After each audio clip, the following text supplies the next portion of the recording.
우리나라는 정말 좀 이렇게 잘 활용이 가능할까? 일단 먼저 교수님께서 프롬프트 능력이라고 하셨는데, 저희가 이제 강의를 듣고 프롬프트 능력을 키운다는 것 자체가 일단 그게 큰 걸림돌입니다. 예, 그 기존 업무도 하기가 바빠가지고 이제 뭐 거의 강의 같은 것들을 거의 의무적으로 보더라도 이제 강의를 이제 솔직히 잘 보질 않습니다. 왜냐하면은 그 시간에 이제 민원도 봐야 되고, 그다음에 일이 좀 많아가지고 야근도 많이 하기도 해가지고, 그래서 저는 이제 그 프롬프트 능력을 그 키운다고 하는 것도 일이지 않습니까? 그래서 저는 이거를 이제 좀 반대로 해서 프롬프트 능력이 없더라도 이제 간단하게 입력만 하면은 바로 나오게끔, 그래서 저희가 쓸 수 있는 분야가 이제 많긴 하지만 대표적으로 한다면은 이제 먼저 보도자료, 그리고 그 저희가 이제 그 연설문 같은 거 많이 만들지 않습니까? 연설문. 그 다음에 이제 공문의 내용을 이제 수정을 해가지고 이제 어투로 바꿔준다든가, 그리고 그 사업에 대해서 이제 계획서 초안 같은 것들, 이런 것들을 이제 프롬프트로 해서 뭐 예를 들어서 프롬프트를 한다면은 너는 공무원이야. 그리고 이제 말투는 이제 공무원스럽게 해야 되고, 그 다음에 이제 사업 내용이라든가 뭐 언제 어디서 무언 육하원칙을 넣어가지고 넣은 다음에 이거가 보도자료를 만들어줘. 이런 식으로 넣으려고 한다면은 프롬프트적 능력이 있어야 되지 않습니까? 근데 이런 것들이 일절 없이 그냥 이제 어떤 내용을 넣으시오 해서 이제 설문지 형태로 만드는 겁니다. 그래서 설문지 형태에다가 넣어주면은 알아서 이제 공문으로 만들어지게끔, 알아서 보도자료로 만들어지게끔. 그러면 우리가 어떤 노력을 해야 되냐?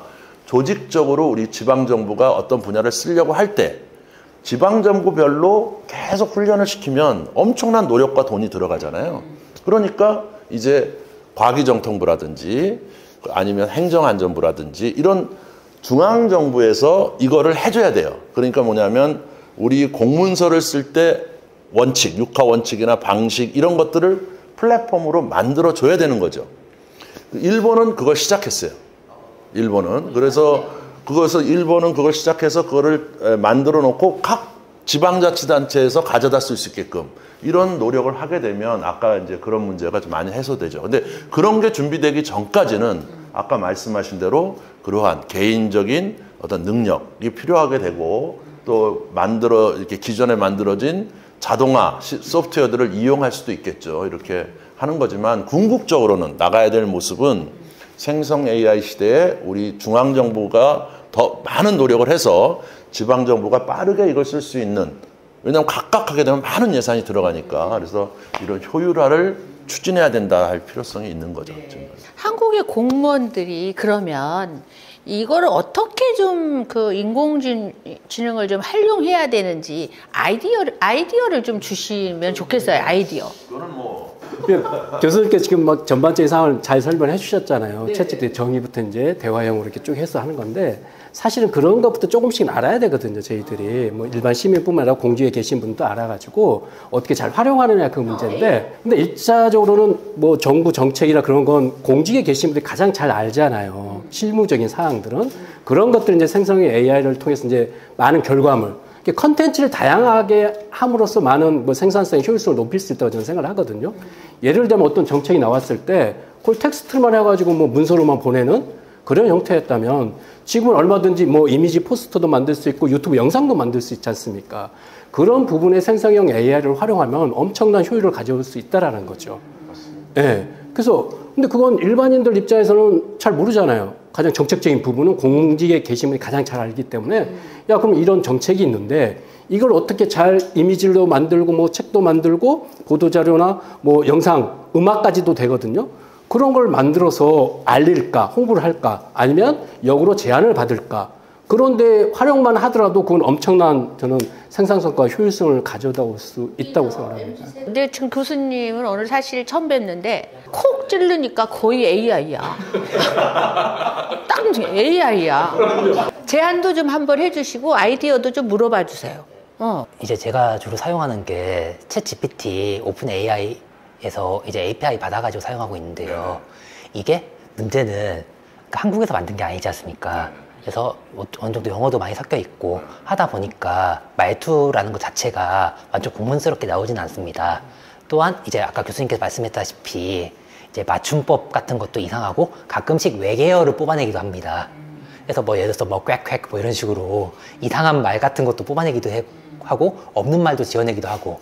그래서 제가 원하는 거는 이제 국가에서 좀 현재 저희가 만들어 놓은 공문서가 많지 않습니까? 이런 것들을 전부 다 취합을 해가지고 이제 말뭉치 작업을 해서 이제 하나의 API로 일단 API를 이제 자기네들 내부적으로만 쓰게끔 하면은 이게 API를 만들었으면 이제 잘 활용해야 되지 않습니까? 그래서 이 활용해야 되는 것들을 이제 저희 같은 일반 개발자들도 활용할 수 있게끔, 그리고 내부망에서도 활용할 수 있게끔 이제 좀 튜닝을 좀 잘해 주셨으면은. 그러니까 우리는 그러니까 현장에서 느껴본 건 그거예요. 언론에서 많이 AI 야 좋아 뭐 발전하고 있다라고 얘기는 하지만 막상 체감을 못했거든요. 근데 이런 걸 한번 딱 듣고 보고 자기가 직접 해보면은 그게 확 와닿습니다. 야, AI라는 게 이런 거야? 생성형 AI라는 게 이런 거야? 야, 내가 포스터 디자이너도 아닌데 뚝딱 만들어주네? 웹툰 작가도 아닌데 웹툰도 그려줘? 수필가도 아닌데 뭐 수필 소설 다 그려줘?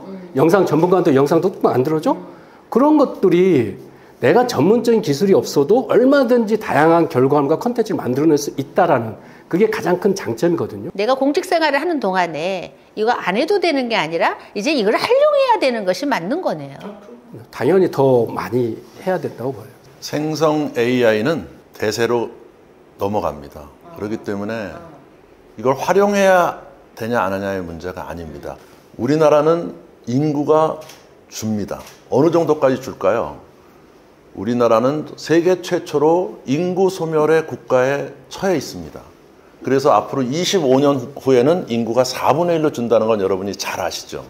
그러면 우리가 보다 생산성을 발휘하게 되면, 또 우리가 능력을 극대화하게 되면 우리는 이것을 위기를 극복할 뿐만 아니고 더 번영된 국가로 나갈 수 있습니다. 따라서 여러분 스스로가 이러한 프롬프트 능력, 또 챗GPT를 비롯한 다양한 생성 AI에 대한 접근성과 그리고 국민 서비스 능력을 향상시킨다면 우리 대한민국은 정말 막강한, 부강한 나라로 세계 3위 이내의 국가로 갈 수가 있습니다. 왜? K컬처가 지금 전 세계로 퍼져나가고 있잖아요. 여기에 생산성까지 더하게 되면 우리는 정말 한 차원 다른 국가로 성공할 수 있다고 믿습니다. 한국 정부와 지자체는 어떻게 좋은 것만 막 우리 이렇게 막 잘 될 거야 이게 아니라 어떻게 좀 대응도 해야 하는지. 그래서 저희가 이제 인구수가 줄어드니까 그 인구수 줄어드는 만큼 생산력을 높이기 위해서 이제 각종 계획서라든가 보도 자료라든가 이제 연설문이라든가 이제 상담이라든가 이런 것들에 대해서 이제 AI가 어느 정도 지분을 좀 가져가 주는 거죠. 저희의 징이 좀 많은 상태를 좀 많이 가져가 주면은 저희가 인구가 좀 많이 줄더라도 어느 정도. 이게 저는 그럴 것 같아요. 이게 이제 AI, 특히나 생성형 AI가 나오면서부터는 개인이나 단체, 뭐 조직 간의 격차가 굉장히 천차만별로 벌어지고 있다고 생각을 하거든요. 특히나 뭐 이게 공직이나 그런 사회도 지금 민간에서는 엄청나게 빨리 이게 변화되고 있고 발전되어 가고 있는데 사실은 공직은 더 더디다고 봅니다. 물론 큰 시스템이기 때문에 그러라고 생각을 하는데, 방금 이제 교수님도 말씀하셨지만 어떤 인구의 절감 상황도 있고 뭐 공무원 공직의 업무의 효율성이나 생산성 그런 관계성이 있는데, 물론 이제 큰 틀에서는 중앙 정부에서 뭔가 틀을 만들어주고 해야 되겠지만은 각자 지방자치에서 할 수 있는 파트, 아니면 개인 공무원 개개인이 할 수 있는 그 역량을 가지고 뭐 음성형 채팅 AI 봇을 만든다거나, 아니면 각자 자기가 맡은 업무를 가지고 다양하게 아까 뭐 포스터라든가 음악이라든가 영상 같은 걸 그 자체적으로 조그맣게는 할 수가 있잖아요. 자기 세부적인 업무니까. 그런 걸로부터 조금씩 이제 업무 효율성을 넓혀 가야지만이 AI를 활용하면서 해야지만이 궁극적으로 국민 눈높이에 맞춰서 갈 수 있지 않느냐. 그걸 조금씩이라도 작은 것부터라도 지금씩 조금씩 대처해 나가는 게 필요하다고 생각을 합니다. 세 단계로 볼 수가 있어요. 그래서 어떻게 하면 좋으냐? 맨 처음에는 경험을 넓혀야 되기 때문에 일단 단순 우리가 연결해서 접속해서 연결해서 쓰는 방식이 제일 좋고요. 그 다음에 그게 좀 지나면 기능을 연결시키고 또 이제 내부에 훈련이 되면 3단계로 넘어가는 이런 단계별로 추진하는 게 좋겠고요. 두 번째는 이제 그럼 어떻게 추진을 해야 잘 할 수 있느냐라는 건데, 제일 중요한 거는 과장급 이상, 조직의 과장급 이상이 교육받아야 돼요. 특히 우리 TVU 같은 데서 앞으로 그런 거를 그분들을 위한, 다시 말하면 그 결국 정책을 결정하고 예산을 집행하는 분들이 확실하게 눈이 띄어지지 않으면 예, 그래서 안 됩니다. 그래서 과장, 국장 그 위에 지방자치단체 장까지 한 군데 모여서 설명을 드려야 돼요. 그래서 그런 교육을 받아야만 그분들이 움직여야만 이게 되지 밑에 공무원들이 아무리 못 뛰어도 몇 사람밖에 쓸 수가 없는 거예요. 그래서 그것이 돼야 되고요. 그리고 두 번째는 뭐냐면 두 번째는 이제 확실한 로드맵을 만들어야 돼요. 왜냐하면 우리 지방정부가 도시형이냐 농촌형이냐 이런 자기의 특성이 있잖아요. 특성에 따라서 서비스하는 내용이 다 다르다고. 그렇기 때문에 그런 거에 대한 확실한 로드맵을 우리가 만들어서 결정을 해야 되고 그 로드맵 안에는 여러 가지 보안 문제라든지 또 여러 가지 국가에서 요구하는 기본적인 사항들을 포함한 로드맵을 만들어야 돼요. 두 번째는. 그리고 이제 세 번째는 뭐냐면 바로 실질적으로 쓸 사람들에 대한 훈련이죠.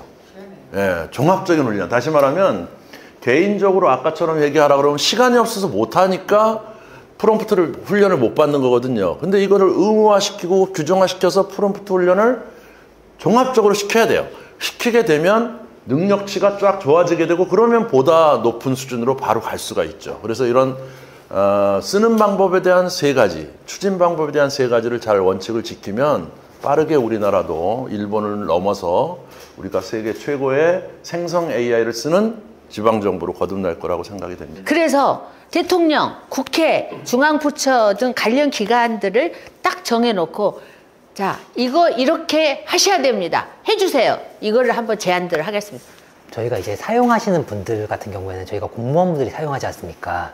공무원분들이 사용하는데 이 사용에 대해서 실제 사용하시는 분들의 의견이 좀 많이 반영이 되었으면 좋겠습니다. 그 프로그램 같은 것들, 이제 서비스 같은 것들을 보면은 실제 사용자의 편의보다는 뭐 개발자의 편의라든가 아니면은 만드시는 분들 업체의 편의로 만들어진 경우가 많아가지고요. 그래서 그로 인해서 많이 문제점이 발생하기도 하는데 이거를 개발하는 것 자체에 대해서 좀 어떻게 보면 실무자들이 참여를 해서 실무자들의 의견이 많이 반영되었으면 좋겠습니다. 네, 정부 부처에 계신 분들께 제안 드립니다. AI 시대 너무나도 빨리 세상이 변화되고 있다는 거 다들 아시겠습니다. 하지만은 일반 시민이 워낙 빨리 발전되는 그 속도를 따라가고 있는 만큼 공직사회에서도 이러한 AI 도구를 잘 활용할 수 있도록 전반적인 교육의 틀이라든가 그런 것들 좀 활성화해서 전체적인 국민 눈높이를 맞춰갈 수 있기를 바라겠습니다. 일자리를 만들어야 되겠다고 생각하시는 모든 정부 관계자들께 좀 말씀을 드리겠는데요. 이게 이제 생성 AI가 새로운 생태계를 만들고 있습니다. 예를 들어서 챗GPT는 단순하게 챗GPT만 보시면 되는 게 아니고 올해 1월 달에 챗GPT 스토어라는 걸 열었습니다. 챗GPT 스토어는 뭐냐면 과거에 스티브 잡스가 스마트폰을 만들었을 때 앱스토어를 만들어 가지고 그거를 전부 우리가 편하게 세상이 바뀌었지 않습니까? 지금 올해 챗GPT를 가지고 개발하는 여러 가지 프로그램들이 만들어지는 생태계를 의미합니다. 그러면 현재 전 세계적으로 몇 명의 개발자들이 여기에 지금 개발을 하고 있냐? 200만 명의 개발자들이 현재 여기에 들어가서 개발하고 있습니다. 거기에는 우리나라 스타트업도 포함되어 있습니다. 그러면 현재 몇 개 정도의 앱이 GPT 스토어에 올라와 있느냐? 커뮤니티에 만들어진 거는 전부가 300만 개인데 그 중에서 30만 개가 이번에 오픈이 되었습니다. 자, 이거는 무엇을 의미하냐 하면 챗GPT의 콜센터 앱, 문서 만드는 앱, 그림 그리는 앱들이 이 위에 각각 만들어졌다는 걸 의미합니다. 그래서 지금 모든 젊은이들이 여기에 뛰어들고 있고 이러한 생태계에서 새로운 제2의 스마트폰 앱스토어의 붐이 일어나고 있습니다. 그러면 여기는 어떻게 해야 될까요? 우리나라 젊은이들도 여기에 뛰어들어서 생태계를 보다 강화하고 또 여기서 돈을 벌 수 있는 기회를 우리가 줘야 됩니다. 그것뿐만 아니고 두 번째로는 우리가 초거대 AI라는 정책을 폈죠. 너무 졸속으로 만들었습니다. 이제 너무나 그 졸속이라는 것보다 너무나 빠르게 챗GPT라든지 생성 AI의 생태계가 너무나 빠르게 앞에서도 얘기하셨지만 변하고 있기 때문에 속도를 배가해야 됩니다. 그래서 이제까지 우리가 빅테크라고 부르는 코리아 빅테크라고 그러는 네이버라든지 카카오톡 중심으로 대중소 상생으로 나가면 안 됩니다. 바로 스타트업의 기업가 정신과 그 다음에 그들의 창조적 파괴의 새로운 아이디어를 결합하는 새로운 생태계로 가야 됩니다. 그 예가 바로 챗GPT 아니겠습니까? 챗GPT는 구글이 만든 게 아닙니다. 마이크로소프트가 만든 게 아니에요. 테슬라가 만든 게 아닙니다. 8명의 젊은이들이 획기적인 사고로 전 세계를 변화시키고 있지 않습니까? 그러면 우리나라도 젊은이들의 창의성과 파괴적 새로운 아이디어를 가지고 지원해주고 그걸 통해서 육성을 해줬을 때 여기에 대항할 수 있는 새로운 생태계를 만들 수 있다고 봅니다. 그래서 보다 적극적이고 또 개방적이고 그리고 속도감 있는 이런 챗GPT에 대한 대응 전략을 추진해 주시기를 간곡히 바라겠습니다. 감사합니다. 저는 오늘 마무리를 하면서 느꼈던 건 우리가 할 수 있었을 때 가능하지 않을까. 또 이렇게 훌륭하신 분들이 관심 가질 때 우리는 해야 되지 않을까. 대한민국 공무원들 지금 오늘 이 순간 이 시간을 굉장히 중요하게 생각해 주시기를 기대하면서 마무리를 하겠습니다. 수고하셨습니다. 감사합니다.